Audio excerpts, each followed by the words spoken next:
welcome to Live on 1-5. I'm really excited about the show tonight. I think we've got a great program. My first guest is going to be Mary Mills Dunay. She's a Chicago literary and public relations figure who's got a rather bittersweet story to tell us about competing to survive on the Gold Coast. Next, I'm going to be talking to WXRT morning DJ Terri Hemmert. We're going to try to hit on everything from her favorite musical group to her involvement with the Peace Museum here in Chicago. And finally, we're going to wrap up with the story of a wild and exotic getaway located right here in the city. I'll be back with Mary Mills Dunay in just a moment.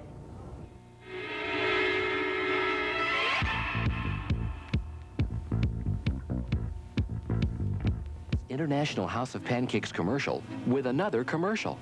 One for our new London broil. Up to the rim with the richness of brim.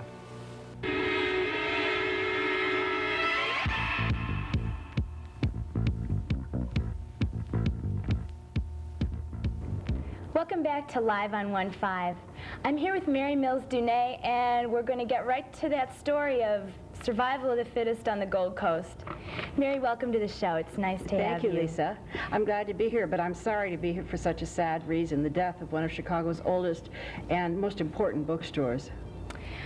It's the Walton Bookshop, and it's located in the Drake Hotel. No, it was located next to the Drake Hotel, east of Michigan Avenue, in the Drake Towers, a cooperative apartment house.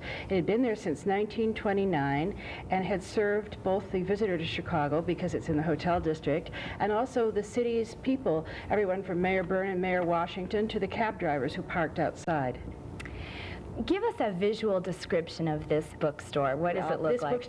This was a very small bookstore, less than 500 square feet, a bookstore which was tucked really between the Drake Hotel and the apartment houses to the east. A tiny nook of a bookstore, but a bookstore that had an outreach far beyond its size. Okay, Crocs and Brentanos takes up acres and acres and acres of stuff. They've got books and books. Why do people come to your bookstore? Well, I think the key was personal service and innovative ideas. We knew our customers and we knew what they wanted. For the regular customers, ranging from Mayor Washington, who loved political biographies, to a housewife in Iowa who lives on a farm, very remote farm, who loved modern poetry, and to whom we sent all of the new poetry books. Also, innovative ideas were very important. We served the city by providing the official gifts for the visiting dignitaries. For example, when the Queen of Holland was here, we did a whole special library for the 3 Dutch princes, all teenage boys. We picked out Chicago authors who write for teenagers and sent them to Holland, to the Royal Palace. So there was a lot of innovation at Walton Books. What Chicago authors write for teenage boys, and what kind of books did these guys get? The Crown Prince of Holland loves horses, so we had several horse books, both fiction and nonfiction. He's quite a famous writer in dressage. The younger boys got Stella Prevsner, who won the Carl Sandburg Award last year for children's books. She writes very dramatic books about junior high school students. I chair the state's task force on Illinois authors, and that grew out of Walton Books, and that will become now my full-time job, running the state's program, which is the first in the nation to encourage authors who live within a state and try to prevent them from going to New York. Well, I'm really interested in talking more about some of your customers later on, but give me a scenario of what's happened and why your bookstore is closing. Well, our bookstore is the victim of the greedy commercial interests of the city, to put it very succinctly. Since the building of the One Magnificent Mile, commercial real estate prices have risen enormously in that neighborhood. And after 55 years in the same location, our rent was raised by $2,000 a month. Not $2,000, but by $2,000 a month. That was the death of the bookstore. What kind of rent were you paying before? Well, almost $1,000, so it goes up to $3,000, which is incredible. Hefty rental, yes. If this bookstore is quite well received, have you had offers of people helping you meet the rent? Well, yes, we did, but it became impractical to do that. We also searched, elsewhere, but there really isn't anything we can afford anymore. That has become the Upper East Side of Chicago, comparable to New York. Okay, we've got cab drivers and mayors. I'm glad to hear the mayors are reading good literature. Tell me, did you have Mayor Daley coming into the store? No, that was really, he was mayor before I owned the see. bookstore, and I think not. At any rate, we were able to persuade Mayor Byrne initially to use books as the city's official gift, and then it just went from there. Oh, that's great. What kind of books did Mayor Byrne read? Well, I don't know what she read, but she gave The Beautiful Chicago by Robert Cromie and Archie Lieberman, the famous photographer Archie Lieberman, and bought them by the 6 dozen case to give to visiting dignitaries. What is the biggest selling book right now at this shop? Oh, the Aquitaine Progression, the Robert Ludlum. We saw a lot of hardcover fiction, but so does everybody else. That was not what made us unique. Are those the kind of books that are big in hotel lobbies? Do you find people going for a particular type of pastime when they're in a hotel? Well, yes, and that's why we developed the first program in the nation of room service for books. You could call room service at the Drake, get books delivered to your room, and charge them to your room. And they just appeared on your bill. We did very well with that service, because previous to that, you could get anything in a hotel room except a book. Just real briefly, what to you makes the difference between a good book and a bad book? A good book is well written, expressive of ideas that are worthwhile, and fun to read. And fun to read.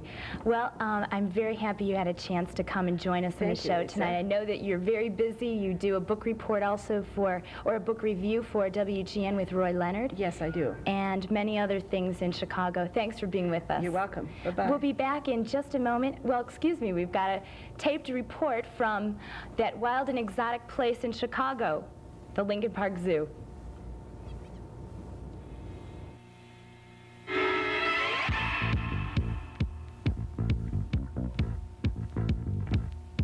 International House of Pancakes commercial with another commercial. One for our new London broil. To the rim with the richness of brim.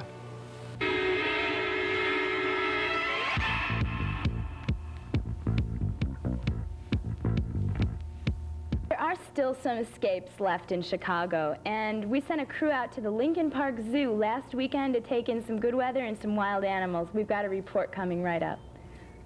Warm weather finally found. We're back on Live on 1-5 with Terri Hemmert, morning DJ. For anybody who gets up early in the morning, you know what a treat you're in for. For those who don't, welcome to the show. Thanks, Lisa. Good to be here. Nice to have you. Terri, I'm going to start right off with the heavy questions. Oh, no.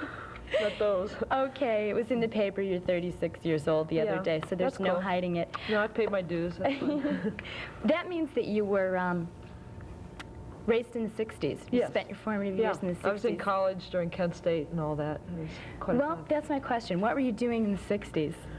Preparing for what I'm doing today, actually. Yeah, I wanted to be a disc jockey ever since I was in high school.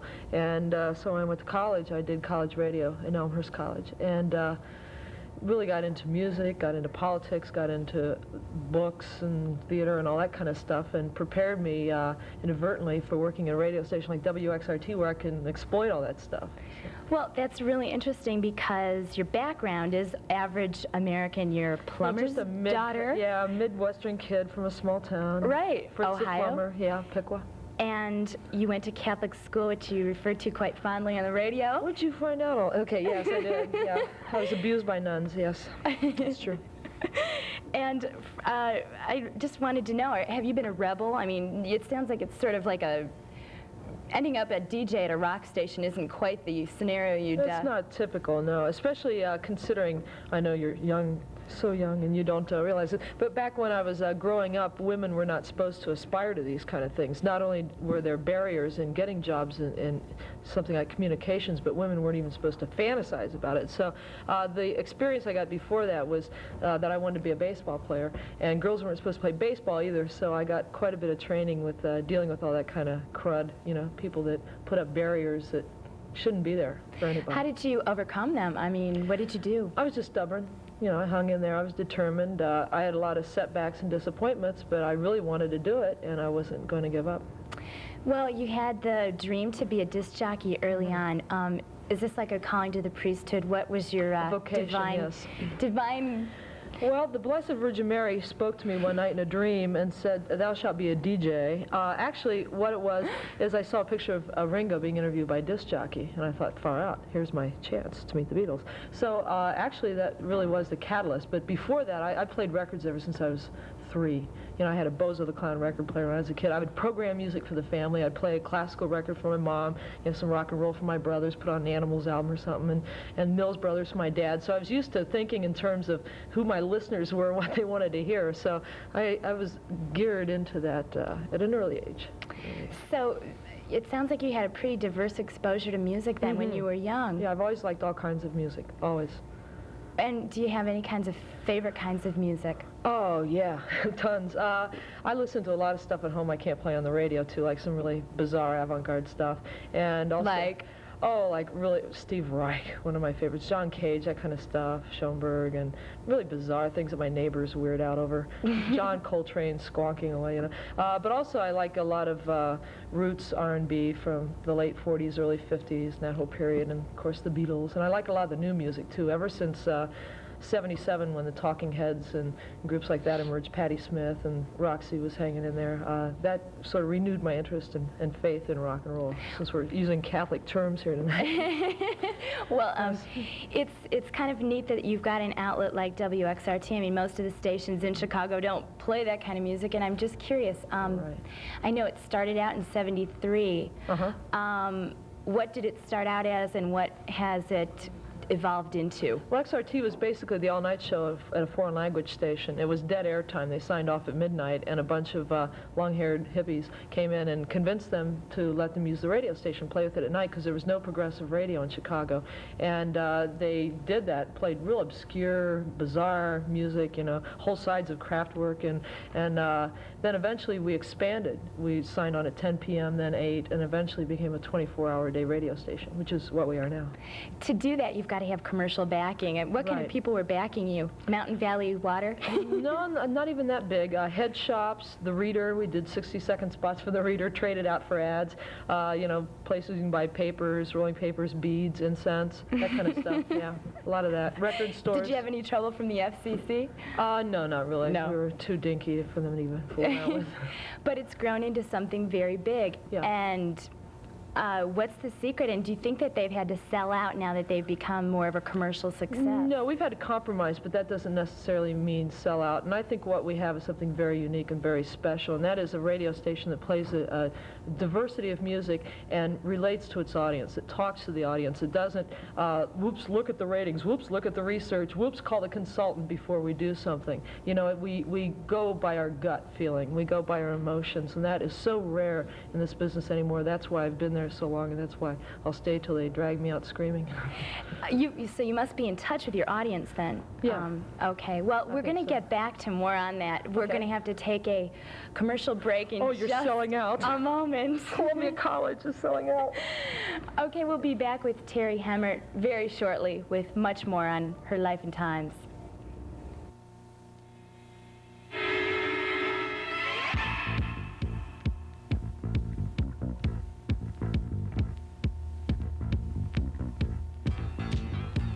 National House of Pancakes commercial with another commercial.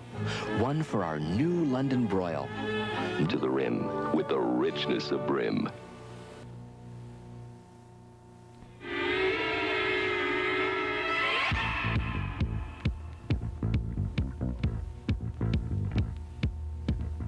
Welcome back to Live on 1-5. We're talking to morning DJ and jazz aficionado, Terri Hemmert.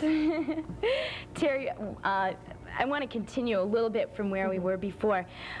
Let's talk about your personality on the air. It's very relaxed and comfortable. It's not this high-paced sell. Right. And I have heard from someone that you are the top DJ among men 18 to 49 in Chicago. And is this news to you? No, depends on which men you ask, but yeah, we're doing quite well in the ratings now, finally. And you've kind of like paved a way, at least in Chicago, for a new kind of female DJ. I mean, we've got the husky-voiced sex kittens, and, Yeah, and how come you're so orgasmic radio. popular? Well, actually, when I first got into radio, there were no women on the air at all, period. And then when they did let a couple of women sneak in on the air, they were gimmicks, and they were supposed to breathe heavy and come on to the audience. And I found that pretty offensive. I thought, you know, that bore me later.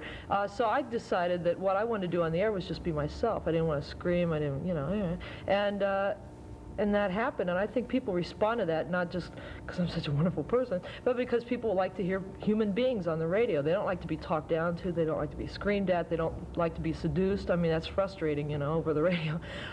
So I just try to be natural. I figure people first getting up to don't want somebody screaming in their ear, really. They don't need that. They'll get screamed at when they get to school or work.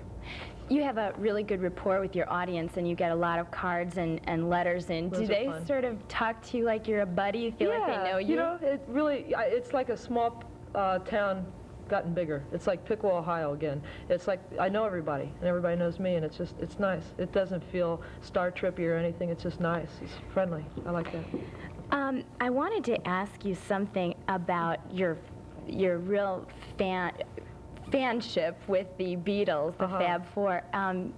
I've read that John Lennon was a real influential person in your life. Is that true? Absolutely, major, yeah. And how come? I mean, there were millions of Beatle fans when you were growing up. What made Right. him different to you, and how did he influence you? Well, not only did I think he was cuter than hell, and great musician, but also he always had the courage of his convictions. You know, it shone through even in the early days where he didn't play other people's games. When he saw something, he communicated how he felt about it, and he was the first of the Beatles to start speaking out like against the Vietnam War, and the first one to really start writing music with a political or social commentary content, and that really attracted me because I thought that with all the influence he had, instead of just writing on this mop-top Beatlemania thing, he challenged that and took some chances and challenged his fans and said, you know, wake up and look at this. You know, it's great to have fun, and rock and roll is all about entertainment and a good time, but there are other things too that we should be concerned about. And that hit me at the right time. I was, you know, just getting into college then and concerned about some of those issues myself, and I was fascinated how a man could take his influence and use it so constructively. And you went on to, well, you're active in a lot of organizations in Chicago related to the peace movement, and one of them is the Peace Museum. Can you tell me a little bit about what that is and how you got started? That's my favorite organization in town currently. They're really terrific people, and they first called when they were getting their Give Peace a Chance exhibit together and knew that I was like a John and Yoko expert or whatever. So they wanted my involvement in that, and the more I got involved with them, the more I became committed because they were doing great work. I've done a lot of charity work before where the intentions were great and the work was good, but it didn't go anywhere. But these people, they really knew how to get things done. So then in addition to the John and Yoko stuff, I brought up the fact that a lot of new music was addressing nuclear war issues especially, or you know, racial tensions and violence against women and things like this that all tie into the war and the peace motif, and turn them on to like bands like the U2 band that met with us personally when they were in Chicago and contributed a great deal of energy and time, and turned them on to Laurie Anderson and The Clash and Elvis Costello and some of those elements, and Stevie Wonder and Bob Marley and some of the artists that people don't always think of when they think of war and peace music. So radio for you and your position is a position of influence now. Yeah, it's the important thing is to entertain people. The important thing is to get them up and get them in a good mood and have XRT remain a successful station and grow. But in addition to that, I guess, you know, Lennon was like my mentor in it, that without being preachy or, you know, get on my soapbox every morning or ram it down people's throats, I like to get them to think about things and just kind of like goose their interest or fire them up and not tell them what to do or what to think or whatever, but just get them going and let them go in their own direction with it. Idealism was something that had a lot to do with shaping your life, and probably a lot of people that grew up in the 60s, and I'm just curious, everything has sort of done a 360 or a 180 since you were growing up in the 60s. Now it's Republican, Reagan. Do you think that the characteristics of the people growing up now, our generation, are that much different from yours? Do you notice it in teaching your classes? I don't really think it's that different, and I feel badly for people in high school and college right now because they're living in the shadow of the 60s. Everybody always compares it to the 60s. And the students now have different concerns. They have different ways of approaching them. My work with the Peace Museum, with the kids there, I could see how committed they are. Right. They really are. Terry, it's been great talking to you. We're going to have to wrap it up. I could go on forever. Yeah, we Thanks could. so much for being with us tonight.